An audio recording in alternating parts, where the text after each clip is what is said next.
You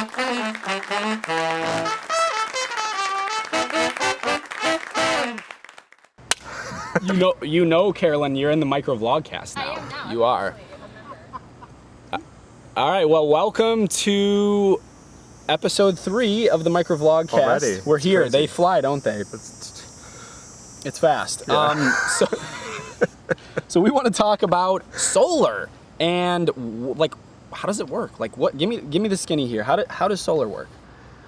So in my understanding, and I like to try to make complex things simple, at least I try to, is solar energy is really just a biomimicry, right? It's a copy or an attempt at recreating how photosynthesis works, right? So trees turn sun's rays into energy for their uses, right? And solar panels do something very similar. We capture the energy coming from the sun and translate it into something that we can use in our buildings. So it's like what I'm hearing here is the enemy of solar panels and trees is shade, which makes sense because that's the energy source. Yeah. It's actually that simple, which I love. Yeah.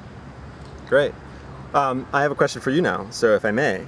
Please. So tell me about like how much we can expect size-wise, like just like some big picture on Yeah. solar. So maybe we'll relate it to this building. This building's, I think, somewhere in like the 7,000 square feet. Not a huge building, but we have a 20 kW solar array. And you might say, what is a kW? It's a kilowatt. So the idea there is on a very sunny day when the sun is shining directly on the panels, you're going to be able to produce about 20 kW of power. Yeah.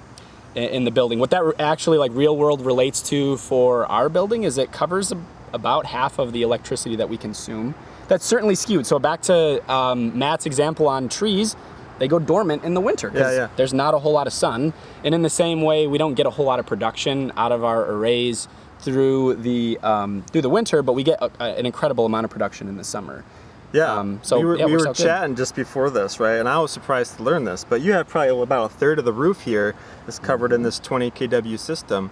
But tell us how much energy on an annual basis that about equates to for our office. About half. So basically, if we covered the whole thing with solar, we'd actually produce more energy than we need. That's crazy. And we're a pretty efficient building, but again, the reality is, when we were saying this, is it'd be interesting to see if we could cover all the single-story buildings in wherever America, you'd actually be able to take a ton of load off the grid, and we could go back to what we talked about the last episode and maybe not need so many power lines. So we'll see. The world's exciting, isn't it? It is. Crazy times. We'll talk to you next time. Yeah, thanks.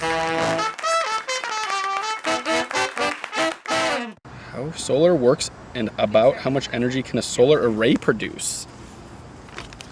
Do you know how solar works? Captures the sun energy. Come on. Mimicry of photosynthesis.